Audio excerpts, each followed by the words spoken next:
Olá, pessoal. Hoje nós vamos entender direito sobre a Emenda Constitucional 125, que cria o chamado filtro da relevância para o Superior Tribunal de Justiça, instituindo no recurso especial o requisito da relevância das questões de direito federal infraconstitucional. Vamos entender como foi concebida a ideia inicial, desde a propositura até a promulgação da Emenda Constitucional 125 e de que forma o normativo vai impactar o STJ e o jurisdicionado. Os nossos entrevistados de hoje já estão aqui com a gente. Dr. Luiz Rodrigues Wambier, advogado com atuação no Superior Tribunal de Justiça e no Supremo Tribunal Federal e professor no programa de mestrado e doutorado de instituição de ensino aqui de Brasília. Graduado em Direito pela Universidade Estadual de Ponta Grossa, no Paraná, mestre em Direito pela Universidade de Londrina e doutor em Direito pela PUC de São Paulo. Seja muito bem-vindo ao Entender Direito, professor Luiz Rodrigues Wambier. Muito obrigado. Eu que agradeço pela possibilidade, pela oportunidade de debater com você e com o querido amigo professor Paulo Mendes a respeito dessa novidade tão importante para os jurisdicionados e para o Superior Tribunal de Justiça. Gratidão toda nossa, como o professor Wambier antecipou. O nosso outro convidado é Paulo Mendes, pós-doutor em Direito pela Universidade Federal da Bahia, doutor e mestre em Direito pela Universidade Federal do Rio Grande do Sul, professor na graduação, na pós-graduação, no mestrado e no doutorado de instituição de ensino em Brasília. Ele também é procurador da Fazenda Nacional, coordenador geral da atuação da Procuradoria-Geral da Fazenda Nacional no STF. Professor Paulo Mendes, também seja muito bem-vindo aqui ao Entender Direito de hoje. Olá, para mim é uma grande alegria poder conversar um pouco, sobre esse tema que é dos mais relevantes atualmente para o nosso sistema de justiça, sobretudo ao lado de um dos nossos grandes professores, um dos maiores juristas do país, professor Wambier, ou Wambier, e que esse dilema aí. Para mim é uma grande honra e grande alegria. Bom, mas eu vou chamar então o Wambier, como a gente já acertou direitinho, né, professor Wambier? Vamos lá, antes de a gente falar especificamente sobre esse novo instituto para o Superior Tribunal de Justiça, que é o filtro da relevância, eu acho que é bem importante aí a gente começar pela missão constitucional do STJ de uniformizar a interpretação da legislação federal. Começando pelo senhor professor Paulo Mendes, o senhor poderia explicar por que o STJ foi criado e qual o seu papel no ordenamento jurídico brasileiro? Fátima, essa é uma das perguntas, ao meu ver, mais importantes que nós temos para pensar esse filtro, esse requisito de admissibilidade que foi criado para o recurso especial. Se nós olharmos para a Constituição com atenção, nós temos comandos muito fortes e significativos, no sentido de que nós precisamos viver em um ordenamento jurídico que nos confira isonomia e segurança jurídica. Esses comandos acabam refletindo completamente na estrutura das cortes e na forma como nós devemos pensar o Poder Judiciário. Se nós olharmos o artigo 105 da Constituição, fica muito claro para os operadores do direito que o Superior Tribunal de Justiça ele foi criado com a função precípua de uniformização do entendimento sobre a legislação infraconstitucional. Ou seja, é um tribunal de cúpula que tem por finalidade precípua informar os jurisdicionados sobre o conteúdo normativo do direito em vigor. Então essa é uma percepção das mais relevantes para nós entendermos que o Superior Tribunal de Justiça não pode ser visto simplesmente como mais uma instância, uma terceira instância do Poder Judiciário. E mais, que a gente não pode olhar com naturalidade nós termos o Poder Judiciário dando respostas díspares para problemas semelhantes. Se nós queremos viver em um Estado de direito, que promove isonomia, que promove segurança jurídica, é fundamental que nós possamos conhecer o direito vigente, por meio de uma resposta única do Poder Judiciário e que vai ser aplicada de maneira isonômica. E essa é a função primordial do Superior Tribunal de Justiça. A partir das demandas que chegam ao tribunal, ele dá respostas uníssonas à sociedade. E me parece que o filtro da relevância vem ao encontro justamente dessa função, dessa missão constitucional do Superior Tribunal de Justiça. Professor Vanbier, gostaria de complementar com alguma pontuação sua? Muito rapidamente, Fátima, o professor Paulo já trouxe com muita clareza, como sempre, com muita profundidade, aquilo que é relevante para se saber. Mas a verdade é que o STJ foi criado com uma destinação, já pela Constituição, que de certa maneira exige de todos nós uma melhor compreensão. Nós temos que entender efetivamente o papel do Superior Tribunal de Justiça, como disse o professor Paulo, como essa corte que deve uniformizar de modo o entendimento do direito federal, do direito infraconstitucional, para servir de vetor indicativo de conduta para a sociedade, para o jurisdicionado. Então, isso fica cada vez mais importante na medida em que nós temos mais textos normativos, por exemplo, com conceitos indeterminados. Então o tribunal deverá dizer, olha, aquilo que a lei disse quer dizer tal coisa, é por aqui que vocês devem seguir. Isso gera segurança jurídica, e segurança jurídica gera, inclusive, no meu modo de ver, estabilidade econômica. Ainda com o senhor, professor Vanbier, qual seria então o motivo pelo qual o STJ é confundido como um tribunal recursal de terceira instância, como bem já aí pontuou o professor Paulo? Eu acho que aqui há dois problemas. Há um problema cultural, primeiro, Fátima. Nós recorremos de tudo na vida. Nós recorremos de tudo. O sujeito tem o seu carro apreendido numa blitz, com os pneus carecas, com gás de cozinha, sem documentação, e ele contrata aquele sujeito que anuncia no poste, com o celular no poste, para recorrer. Nós temos, isso é cultural no latino, né? Essa é a primeira questão. Cultural. Agora, a segunda questão, que me parece mais relevante, é que, na verdade, o constituinte originário brasileiro, ao distribuir as competências legislativas entre União, Estados, né, Distrito Federal e municípios, ele quase na sua totalidade, a nossa vida, a minha vida, a sua vida, a vida do Paulo, a vida daqueles homens e daquelas mulheres que estão nos ouvindo ou nos vendo, é regida por lei federal.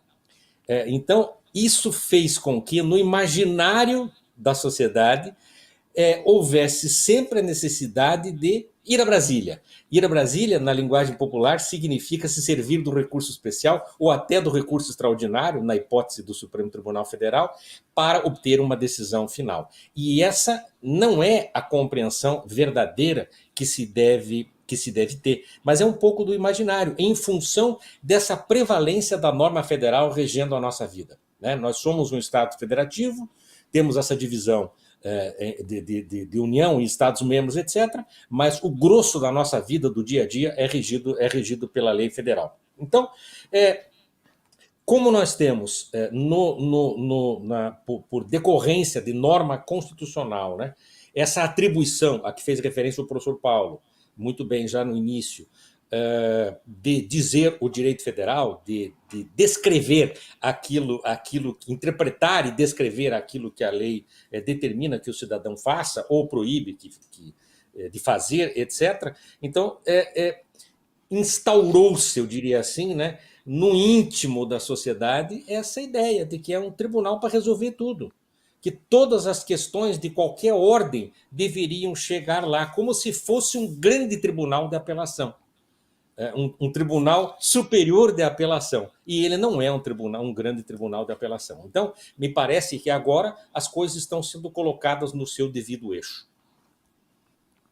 Professor Paulo, o senhor gostaria de complementar aí os motivos pelos quais o STJ ainda é considerado um tribunal recursal de terceira instância? E um outro ponto, eu gostaria de saber qual o resultado prático disso. Seria, então, essa avalanche aí histórica de processos aqui no Tribunal da Cidadania? Exatamente na linha como estava expondo o professor Vanbier, nós temos um problema cultural no Brasil muito sério, né? A ideia de acesso à justiça, né, professor, sempre foi vista como acesso aos tribunais superiores, inclusive. né? Se a gente olhasse para o 5º 35 da Constituição, as pessoas sempre leram esse dispositivo como a possibilidade de eu ir até as últimas instâncias. Então, Ou nós até, temos uma Paulo, de um questão acesso cultural. ilimitado. De um acesso ilimitado. Exatamente. Exatamente. E aí a gente alia isso à circunstância da facilidade do acesso, né? No Brasil, é economicamente viável você chegar aos tribunais superiores e os meios processuais também são bastante acessíveis para você chegar aos tribunais superiores. Então, a gente alia a circunstância cultural a mecanismos processuais que te dão um acesso facilitado aos tribunais superiores e vou agregar mais um elemento. A circunstância de que, infelizmente, o Superior Tribunal de Justiça, ele ainda recebe todos esses processos e acaba, por vezes, dando respostas diferentes para o mesmo problema. E isso faz com que cada advogado queira tentar a sua sorte no Superior Tribunal de Justiça. Então, acho que esse é um ponto fundamental para a gente até começar a endereçar a questão, professor Wamber, que é a necessidade do Superior Tribunal de Justiça começar a lidar com as questões que a ele chegam de maneira ampla, de maneira a conferir uma resposta única aos diversos recursos que chegam, ou eventualmente nem chegarem tantos recursos, selecionar os casos e efetivamente nós temos uma decisão que vai servir como precedente. Então, me parece que a gente tem que mudar questões culturais dos operadores do direito, a estrutura processual e também a postura do Superior Tribunal de Justiça, para começar a se utilizar dos mecanismos que já estão à sua disposição, como recursos repetitivos, por exemplo, cada vez mais, e agora do filtro da relevância, como um instrumento para que ele efetivamente dê uma resposta uníssona à sociedade e evitando assim, portanto, essa enxurrada de recursos que chegam ao Superior Tribunal de Justiça. Para a gente ter uma ideia, o STJ recebe hoje cerca de 400 mil processos por ano. Esse é um número inimaginável para uma corte que só tem 33 ministros. Se a gente olhar nos outros países, isso é algo absolutamente impensável. Então, nós precisamos efetivamente criar técnicas para racionalizar essa chegada de processos e a forma como nós vamos lidar com esses processos. Então, professor Wamber, o senhor poderia explicar na prática, né, como é que funciona e o que efetivamente é o filtro da relevância criado pela Emenda Constitucional 125? O filtro, na verdade, esse requisito, né? Aliás, existem professores que estão questionando essa palavra filtro, dizendo que ela é, de certa maneira, ofensiva ao próprio tribunal, que não é isso, não é essa a ideia. O filtro dá a ideia de uma depuração um pouco sem critério, e na verdade não é isso, né? Embora a gente vá usar essa expressão filtro, ela já se consolidou entre nós, na verdade o requisito da relevância é mais um pressuposto, mais um dentre outros pressupostos de admissibilidade do recurso especial, ao lado daqueles que já são conhecidos pelo nosso sistema, como o pré-questionamento da questão federal, o esgotamento das instâncias ordinárias, a impossibilidade de revolvimento de questões fáticas, não é? O STJ não vai rever o depoimento da testemunha, como se a prova pericial foi bem feita ou mal feita, quer dizer, não é esse o papel que é um papel destinado às instâncias ordinárias, né? Então, a criação pelo constituinte derivado de um novo requisito, desse requisito de admissibilidade ao recurso especial, me parece que tem como objetivo, e nisso eu pego um pouco de carona na sua pergunta, na sua última pergunta para o professor Paulo, de certa maneira, racionalizar e otimizar o gerenciamento daquilo que a gente chamaria de acervo ou de estoque da Corte Superior. É possível a gente verificar já na justificativa da emenda, que não é recente, é de 2012 essa justificativa, lá se falava de um certo desalinhamento do Superior Tribunal de Justiça diante da sua verdadeira vocação definida pela própria Constituição Federal. Isso em decorrência desse excesso de recursos a que fez também referência o professor Paulo. excesso de recursos, tramitando o tempo todo. Quer dizer, essa tentativa, muitas vezes, quase lotérica, diz, bom, como o tribunal ainda não pacificou esse entendimento, vamos lá, vamos tentar de qualquer maneira ver se a gente consegue uma decisão favorável. Como disse, me refiro mais uma vez à fala do professor Paulo. Então, a ideia é basicamente essa. Ao se criar um novo filtro, um novo requisito para a admissibilidade do recurso especial, é que se tenha condições de, na prática, levar ao Superior Tribunal de Justiça apenas e tão somente matérias que, de acordo com a emenda e de acordo com a lei que a regulamentará, tenham relevância para a sociedade. Relevância em que sentido? Que aquela questão de direito federal que ali está sendo discutida seja relevante, seja importante, seja capaz de, na medida em que decidida, servir de norte para a sociedade, servir de norte para, como eu disse há pouco, como um vetor indicativo da conduta que a sociedade deva ter diante daquele determinado fenômeno jurídico, daquela questão jurídica ali posta. Então, me parece que é essa, assim, a grosso modo, a ideia desse novo requisito ou desse novo filtro. O professor Vanbier tocou aí num ponto um tanto quanto polêmico e até sensível, né? Porque os críticos dessa emenda constitucional da relevância avaliam que o Superior Tribunal de Justiça dará, entre aspas, né, dará as costas aos mais vulneráveis, ou seja, processualmente ficará elitizado. Eu gostaria de ouvir ambos, né? E até o professor Vanbier pronunciou aí que filtro, né, seria uma palavra um tanto quanto ofensiva para alguns. Então, eu gostaria de ouvir a opinião de vocês dois. Professor Paulo Mendes, por favor, pode começar. Esse é um ponto realmente sensível, sobre o qual nós precisamos refletir, mas é importante dizer também que esses filtros recursais que a gente vem utilizando no direito brasileiro é algo que já vem sendo difundido e utilizado em inúmeras outras cortes pelo mundo afora. A gente tem exemplos como nos Estados Unidos, o certiorari, que é um filtro bastante rigoroso, que impede a subida dos processos à Suprema Corte norte-americana. Inclusive, a negativa do certiorari é uma negativa que sequer é fundamentada para os jurisdicionados. Nós temos exemplos também na Argentina, no Reino Unido, na França, na Alemanha. Então, em todos esses países, nós tivemos cada vez mais a utilização de mecanismos para limitar o acesso às cortes superiores e às Supremas Cortes. Para quê? Para que nós possamos ter uma prestação jurisdicional mais qualificada. Então, é importante dizer isso. Isso não é algo que está sendo criado no Brasil. É algo que tem uma experiência já de longa data de ordenamentos estrangeiros. E mesmo no Brasil, a gente já vem utilizando esse filtro no Supremo Tribunal Federal. A repercussão geral, inclusive, vai servir muito de modelo para o filtro da relevância no STJ, e no TST a gente também tem um filtro da transcendência. Então são dois modelos bem importantes que a gente tem que ter em mente, principalmente a repercussão geral, ao meu ver, que vai servir, pela experiência que tivemos no Supremo Tribunal Federal, uma experiência bastante exitosa, né, de exemplo para o Superior Tribunal de Justiça.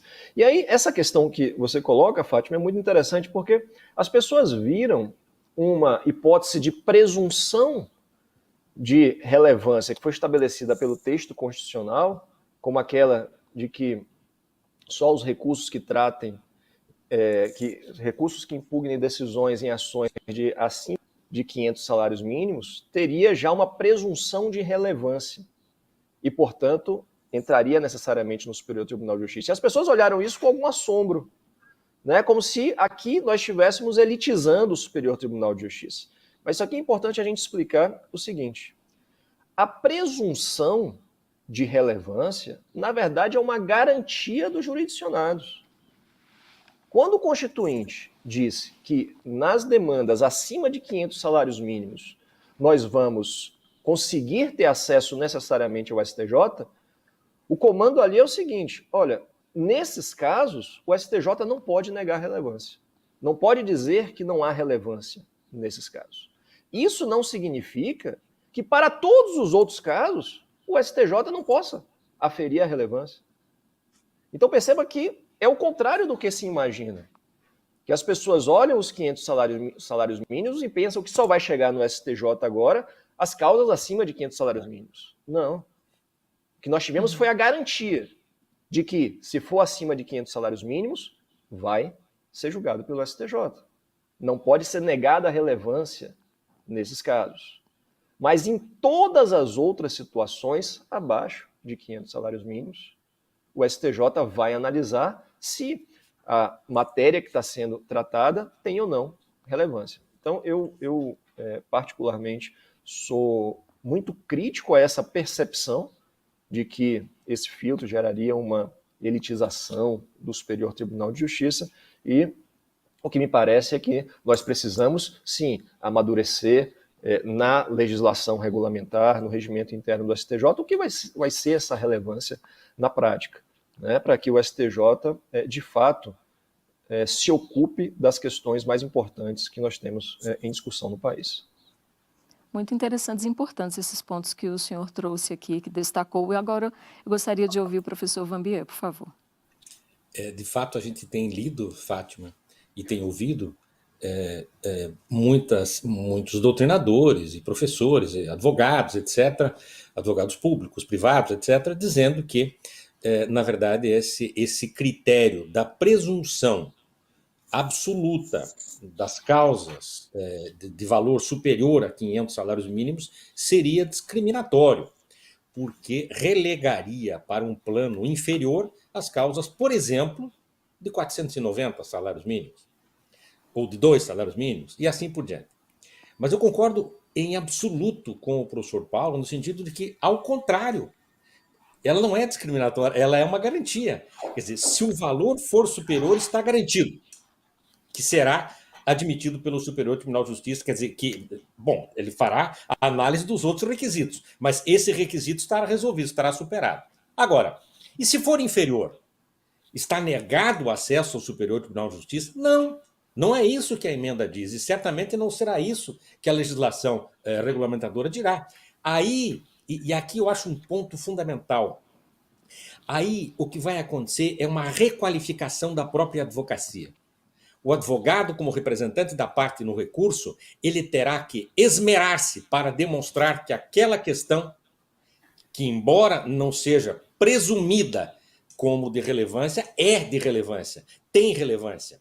E isso ele vai ter que exercer o seu ônus argumentativo para demonstrar ao tribunal que, embora sendo uma questão, por exemplo, de 100 salários, do valor de 100 salários mínimos, ela merece sim ser admitida pelo Superior Tribunal de Justiça, ter o recurso admitido pelo Superior Tribunal de Justiça, porque se trata de uma questão relevante, uma questão federal relevante. Então, me parece que isso pode, no médio prazo, requalificar o sistema.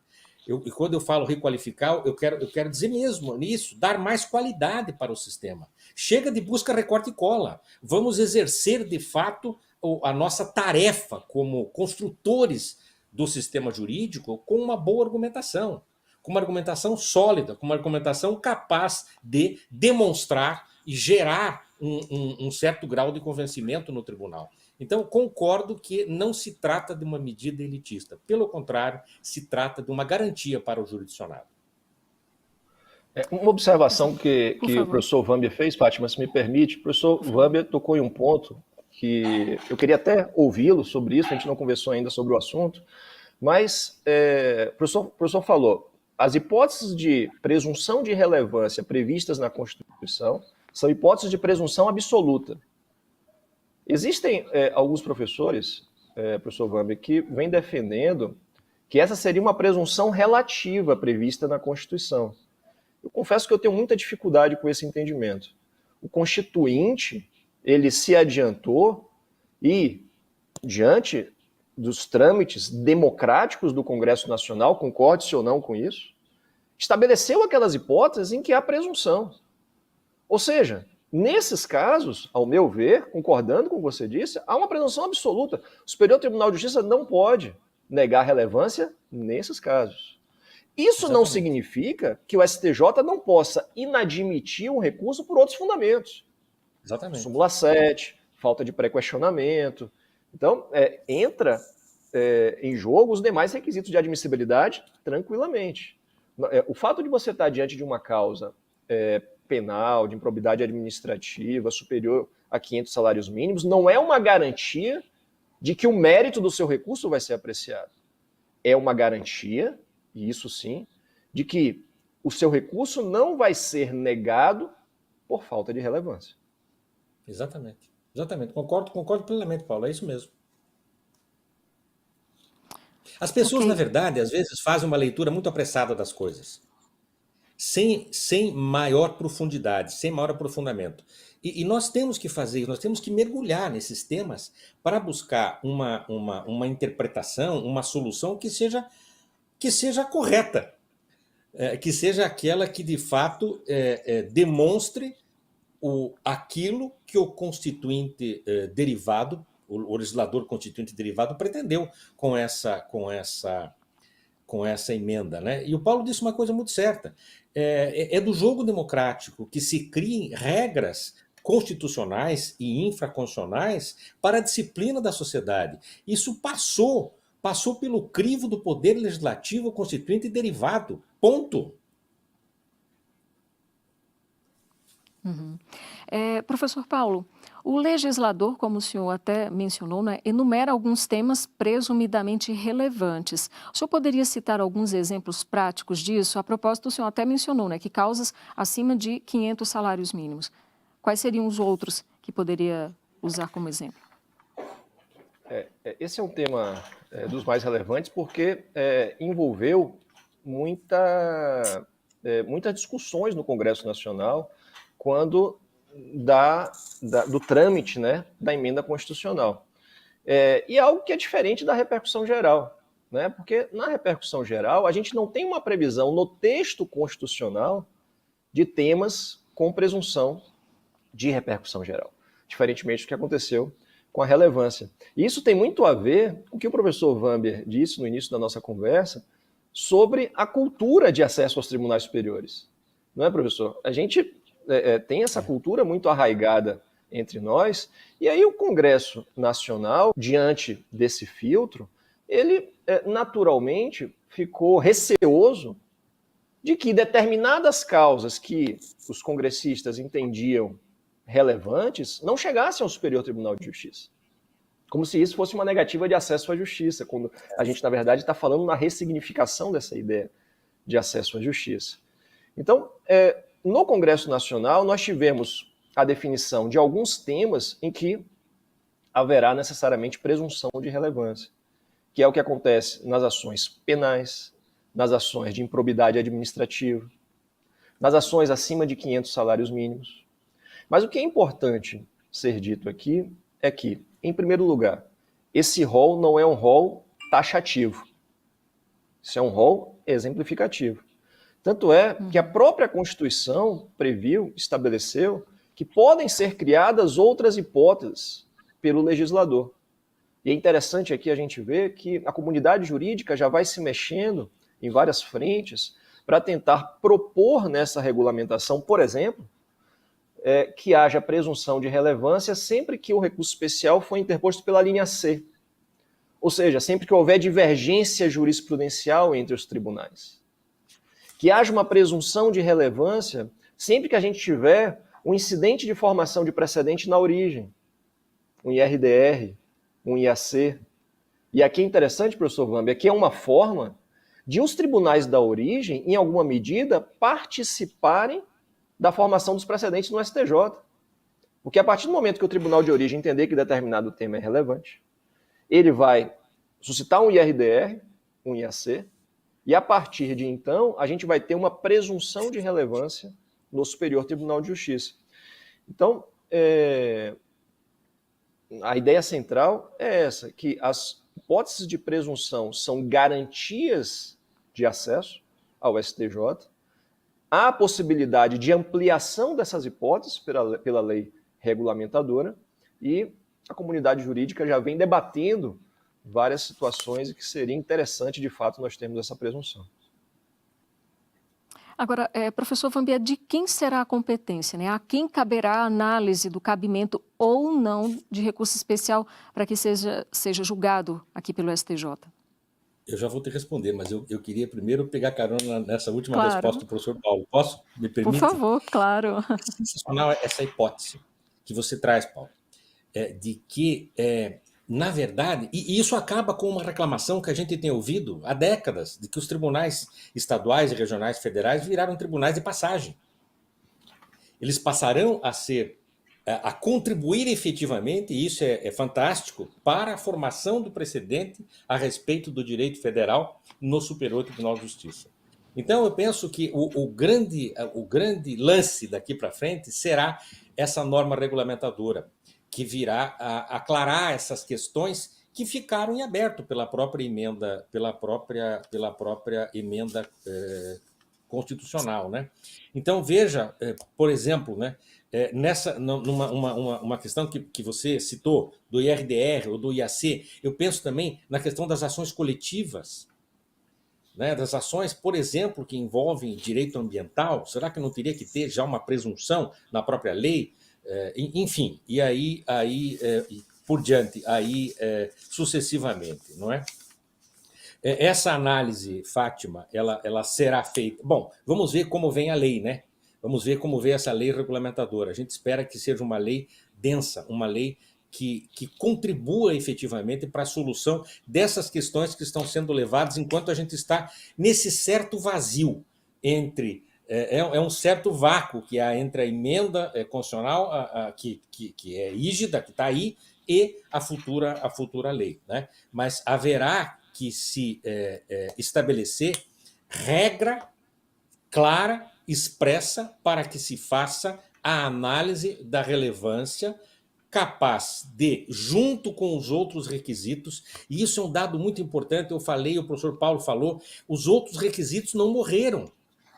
Os outros requisitos continuam lá, eles continuam exigindo do advogado, da advogada, de quem for preparar o recurso, toda a atenção. Eles continuam exigindo que nós atentemos para a peculiaridade do acórdão de que se recorrerá para que se possa chegar efetivamente a ter o recurso admitido pelo Superior Tribunal de Justiça. Não vai se tratar só da relevância da questão federal.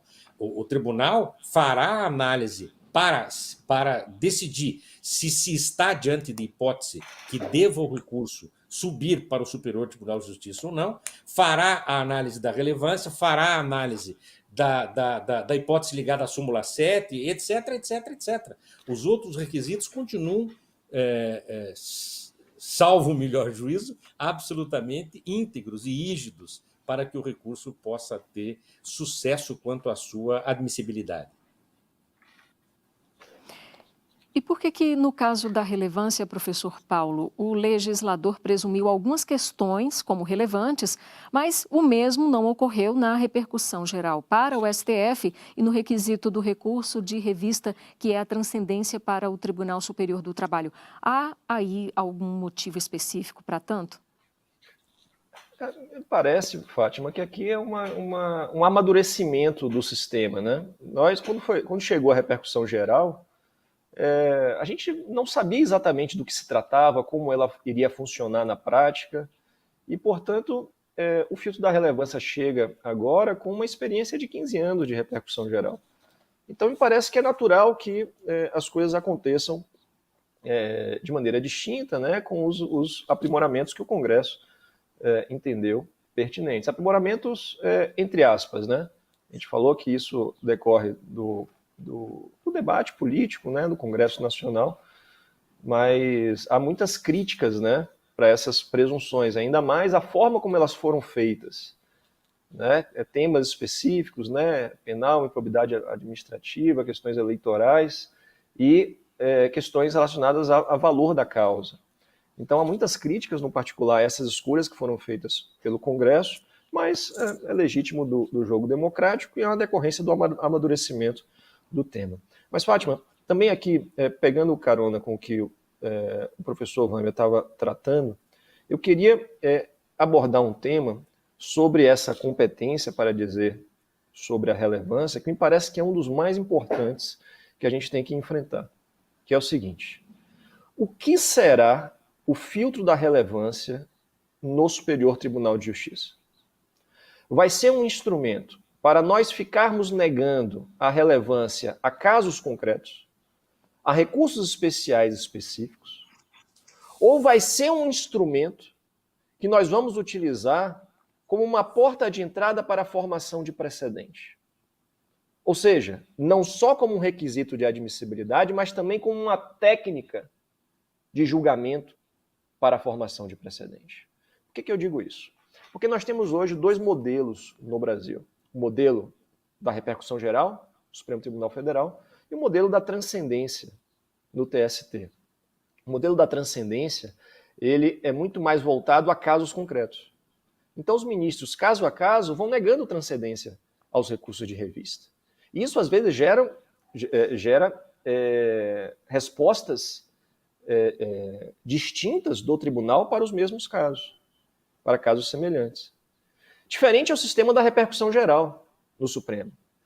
No Supremo, apesar de ser possível a negativa de repercussão geral para o caso concreto, no Supremo a regra é que o reconhecimento da repercussão geral signifique a formação de um precedente pelo tribunal. Uma resposta única do tribunal sobre o tema. Então, essa definição, para mim, é fundamental. Nós precisamos saber o que nós vamos ter com a relevância. E na minha avaliação, o Superior Tribunal de Justiça vai alcançar os resultados que ele pretende se ele aproximar, na maior medida possível, o filtro da relevância à técnica de formação de precedente. Para quê? Sempre que ele entender que um tema é relevante, ele dê uma resposta única à sociedade sobre aquele assunto. E a partir daí nós temos as consequências processuais decorrentes dessa manifestação do STJ.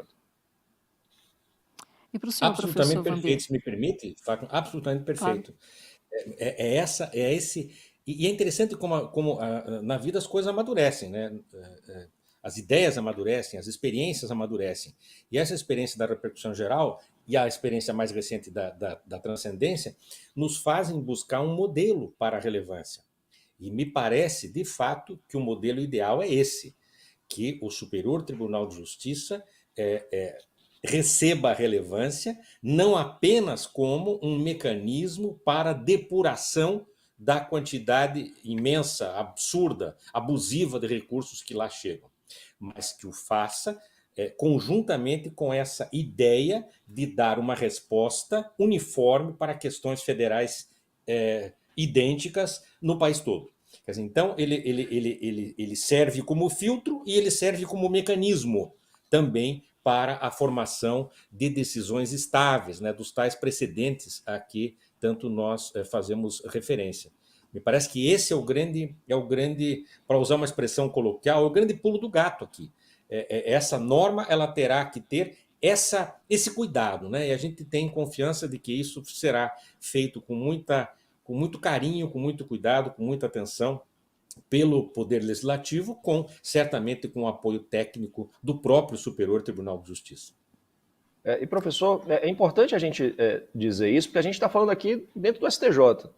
Né? Está falando para os muitos amigos que vão trabalhar com esse filtro no Superior Tribunal de Justiça. Então, é importante que os colegas tenham essa percepção, não utilizem esse filtro simplesmente para ficar eliminando o processo, porque isso não vai resolver o problema do Superior Tribunal de Justiça. Vão continuar subindo recursos e é isso que a gente quer evitar. A partir do momento que o Superior Tribunal de Justiça aproxima o filtro à técnica de formação de precedente, o que o STJ vai fazer? Vai dar uma resposta única para dizer, por exemplo, que esse tema não tem relevância.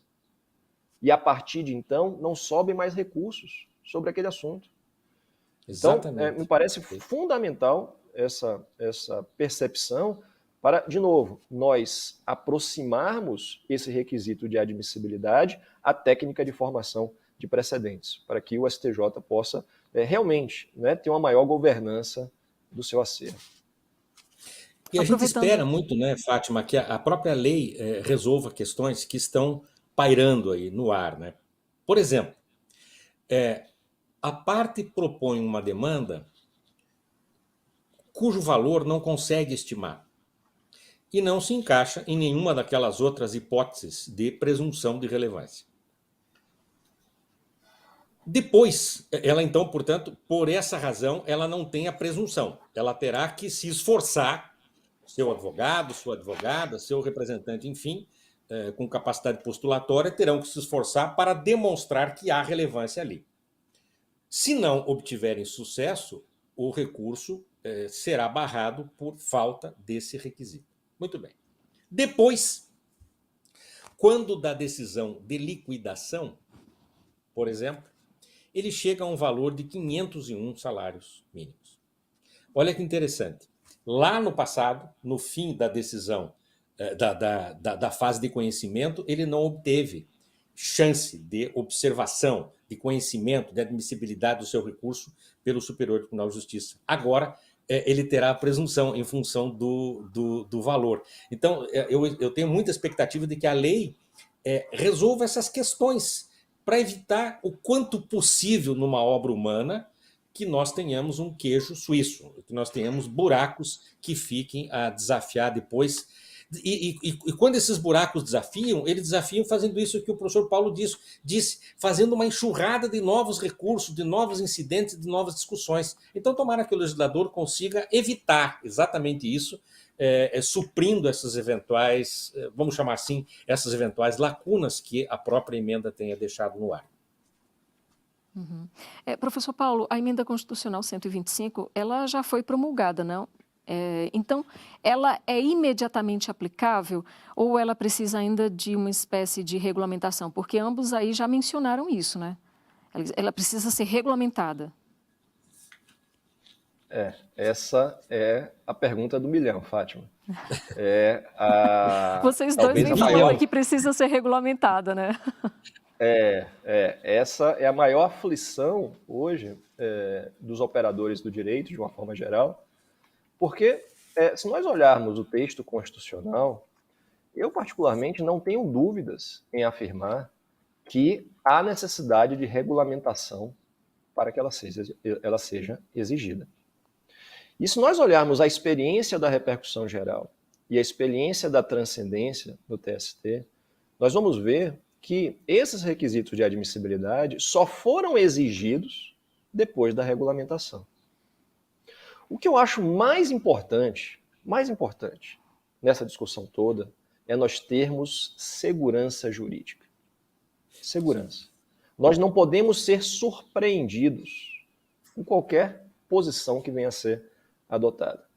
Então, em uma palavra, eu diria para você que o dispositivo constitucional é muito claro em exigir a regulamentação para que esse requisito de admissibilidade comece a ser exigido na prática. Mas, como advogado, como professor, eu tenho sempre orientado o professor Wander, todo mundo já fazer a preliminar. Infelizmente, a gente hoje não tem certeza sobre o tema. A gente já teve notícia que alguns tribunais do país estavam exigindo a preliminar de relevância. A gente tem notícia de algumas decisões do próprio Superior Tribunal de Justiça dizendo o seguinte: olha, só não vou exigir a preliminar porque o acórdão foi publicado antes da emenda constitucional, que acaba nos trazendo uma mensagem de que se o acórdão fosse publicado posteriormente, seria exigido. Então, tecnicamente, interpretando a disposição constitucional, me parece, de fato, que há necessidade de regulamentação para ser exigida.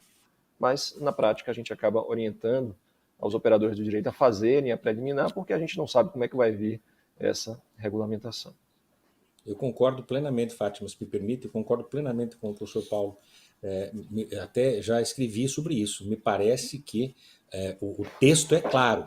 Exige-se, sim, a regulamentação por lei infraconstitucional para que se possa depois passar a exigir a presença desse requisito. Mas, como nós temos que prezar a ideia de segurança jurídica e orientar para que não se corram riscos desnecessários, eu também, como advogado e como professor, tenho orientado a todos no escritório, em outros escritórios, etc., para que façam já, por precaução, né, uma demonstração da relevância, um capítulo no seu recurso demonstrando a presença da relevância da questão federal.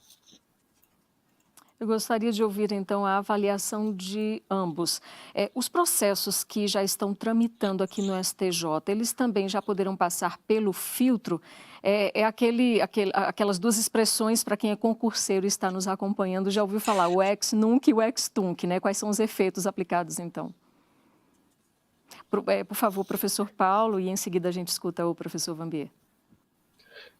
Fátima, aqui eu tenho uma história interessante para contar sobre o Supremo Tribunal Federal, na repercussão geral. O que aconteceu no Supremo? Quando nós tivemos a regulamentação da repercussão geral, decidiu-se que só a partir de 2007, se não me engano, maio de 2007, seria necessária a preliminar de repercussão geral, o tópico de repercussão geral no recurso extraordinário. A gente não poderia exigir dos jurisdicionados uma preliminar antes da regulamentação, o tópico antes da regulamentação.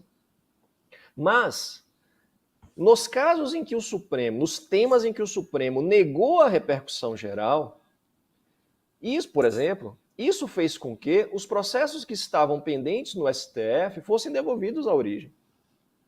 Então, essa foi uma questão interessante porque, apesar de não se exigir a preliminar de repercussão geral no Supremo, em alguma medida, isso acabou respingando nos outros processos. Ou, quando o Supremo reconheceu a repercussão geral e definiu uma tese, ele aplicou essa tese aos demais casos ou mesmo devolveu a origem para aplicação, para a origem aplicar. Então, não me surpreenderia se no STJ acontecesse algo semelhante. O que eu não tenho dúvidas é que não pode ser exigida preliminar de relevância ou tópico no recurso da relevância como requisito de admissibilidade de recurso especial anteriores à regulamentação. Isso não pode ser exigido. Agora, se a definição da falta de relevância ou a definição de uma tese, de um precedente a partir da relevância, pode ser aplicado aos demais processos, isso, em alguma medida, foi feito no Supremo Tribunal Federal e, eventualmente, pode ser feito também no Superior Tribunal de Justiça. Professor Wambier? Concordo plenamente. Mais uma vez, concordo plenamente. E nós não combinamos, hein, Fátima? Nós não conversamos antes. Conversamos sobre vários assuntos, mas não conversamos sobre esse. De fato, porque eu leio tudo que o professor Wambier escreve. E eu gosto da divergência, vou logo avisando. Mas aqui não há como divergir. Eu concordo que, de fato, não há como exigir daqui para frente, naqueles que já estão lá, nesse acervo que já está no Superior Tribunal de Justiça. Agora, depois de definido que determinada questão não é relevante ou que determinada questão é relevante, aí me parece que essa experiência do Supremo Tribunal Federal com a repercussão geral é um bom indicativo de conduta para o Superior Tribunal de Justiça. Até para fins de uniformização. Até mesmo para fins de uniformização. Quer dizer, não se exige da parte. Diz, olha, você fica tranquilo. O seu recurso que chegou aqui em 2018, fica tranquilo que não havia essa exigência. Agora, definida a tese de que se trata de uma, por exemplo, que se trata de uma questão federal relevante, a tese será aplicada àquele recurso que está lá. É uma hipótese que me parece bem plausível e que, assim, à primeira vista, não me choca. Não vejo, não sei se o Paulo concorda, mas não me choca. Acho que, pelo contrário, ela pode representar um endosso da ideia de segurança jurídica. Professor Paulo? Não é. Gostaria de complementar. Exatamente isso. Não é exatamente isso. O professor Wambier concluiu de maneira perfeita. Esse desdobramento que nós tivemos da repercussão geral no STF vem, na verdade, a densificar o objetivo da repercussão geral, né, que conferir isonomia, uma resposta única do tribunal, e não faria sentido, portanto, nos outros casos nós temos respostas distintas, né, professor? Né? Não, você imagine a questão X é definida como uma questão federal relevante. Daqui a 2 anos será julgado um recurso que está lá desde 2020 e será dada uma decisão distinta, não Diferente. aplicando aquele. Isso imaginando, veja bem, Paulo, voltando àquela sua ideia, imaginando que o Isso. tribunal não terá esse requisito apenas como um instrumento de limpeza de estoque, mas ele terá, junto com essa reorganização do seu estoque de processo, do seu acervo de processo, ele juntará a isso a sua técnica de formação de precedente. Então, formado o precedente, aplica. Me parece que isso não viola nenhum direito, não exige da parte nenhum tipo de postura nova. Não, agora eu terei que, por exemplo, aditar o meu recurso para fazer a alegação, um tópico de que se trata de uma questão relevante. Me parece que não. Me parece que é relativamente tranquilo quanto a isso. Ô, Fátima, me permita colocar um tema rapidamente aqui. Tem alguns Claro. professores, professor Vamia, que vem defendendo, vem conversando com alguns professores sobre isso, por exemplo, professor Mitidiero, professor Becker, professor Marchiori, que nós poderemos ter a inutilidade ou mesmo a extinção dos recursos repetitivos, da técnica de formação de precedente pelos recursos repetitivos. Porque a gente sabe que o STF não utiliza o recurso extraordinário repetitivo. Né? No STF nós temos as teses de repercussão geral e o STF tem aquele julgamento sobre o regime da repercussão geral e não utiliza essa nomenclatura, recurso extraordinário repetitivo. Será que isso vai acontecer também no Superior Tribunal de Justiça? Será que a relevância veio para, em alguma medida, substituir o recurso especial repetitivo e nós vamos ter, a partir de agora, temas de relevância que foram reconhecidos e aí formar um precedente de relevância e, portanto, o recurso repetitivo acabe perdendo um pouco de sua importância. Me parece uma ideia muito interessante, eu queria, fazendo o papel da Fátima, né, perguntar para o professor o que ele acha disso aí. Você sabe que eu conversei também com o professor Becker e também com o professor Mitidiero a respeito desse tema. Eu os ouvi e fiquei impressionado com esse tipo também com o Marchiori, esse tipo de argumentação. Me parece muito razoável, mas eu acho ainda que dependerá um pouco da lei regulamentadora, dos termos Exato. dessa lei. Me parece. Quer dizer, a lei, o legislador tem agora a faca e o queijo na mão para construir uma norma maravilhosa, ou não. Isso dependerá muito dos esforços que se desenvolvam junto ao Poder Legislativo para que isso aconteça. Acho que, teoricamente, isso pode acontecer, sim, esse esvaziamento do recurso repetitivo. Agora, a lei regulamentadora vai caber definir, por exemplo, os efeitos da decisão do STJ, que negar relevância a uma determinada questão, por exemplo, e se essas decisões, se essas questões valerão apenas para, você trouxe isso também, para o caso concreto, como ocorre, como você também disse, na arguição de transcendência lá no plano do Superior Tribunal do Trabalho, na legislação processual trabalhista, ou vincularão os demais casos, etc., como na repercussão geral. Então, eu tenho pensado bastante sobre isso, e a partir dessa provocação, inclusive, desses três queridos amigos e professores, mas não consegui firmar uma posição. Sou bem honesto em dizer que tenho pensado bastante a respeito disso e estou jogando muito da minha expectativa na lei regulamentadora. Penso, por outro lado, que essas duas questões poderão conviver. Amistosamente, sem que uma interfira na vida da outra. Porque o fenômeno, né, o método do julgamento repetitivo já se mostrou muito eficaz, muito interessante. Né? Eu sou fã do recurso repetitivo, da forma como as teses são construídas no Superior Tribunal de Justiça, que são enfim, didaticamente construídas, etc., etc., que fazem muito bem para a sociedade. Então, eu tenho essas dúvidas. Eu, infelizmente, não consigo responder assertivamente. Me parece uma ideia interessante, ela é atrativa, me parece que depende da lei, e eu gostaria que os dois instrumentos, né, de julgamento qualificado no Superior Tribunal de Justiça convivessem pacificamente um ao lado do outro. Veja, professor, que a gente, todas essas ideias convergem para o seguinte sentido. O importante é a gente ligar o filtro da relevância à técnica de formação de precedente. Os caminhos possíveis como é que vai ser essa técnica? A gente vai chamar ela de relevância, como o STF faz, ou simplesmente a gente vai chamar o recurso repetitivo aqui, né? E aí, reconhecida a relevância, vai ser julgada uma tese de recurso repetitivo. Então, exatamente como o senhor disse. O legislador vai definir isso. Mas o mais relevante é a aproximação, né, do requisito de admissibilidade com a técnica de formação de precedente. Seja ela qual for.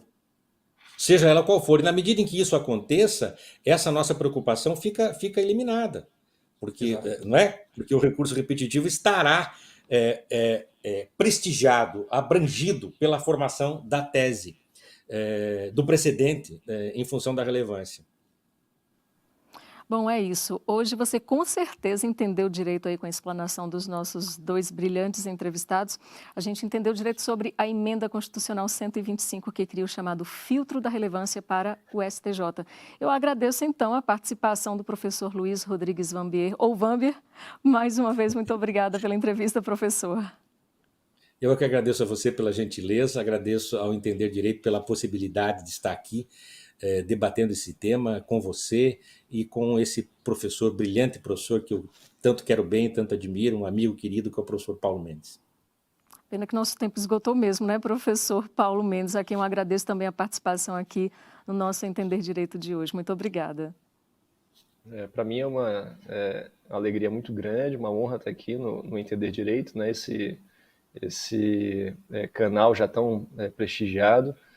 Agradeço muitíssimo o convite, dizer que para mim foi uma grande honra a gente ser acho que vai ser o primeiro programa, né, após a promulgação da emenda constitucional a tratar do assunto, ainda mais ao lado desse gigante que eu posso chamar de amigo, o professor Wambier.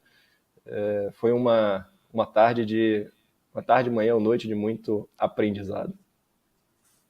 Muito obrigada. E é o seguinte, se você aí do outro lado quiser conferir novamente este e outros programas, basta acompanhar a programação da TV Justiça, da Rádio Justiça e acessar o nosso canal do STJ no YouTube. Além disso, estamos em podcast nas plataformas de stream de áudio de sua preferência. Até a próxima, pessoal. A gente se encontra.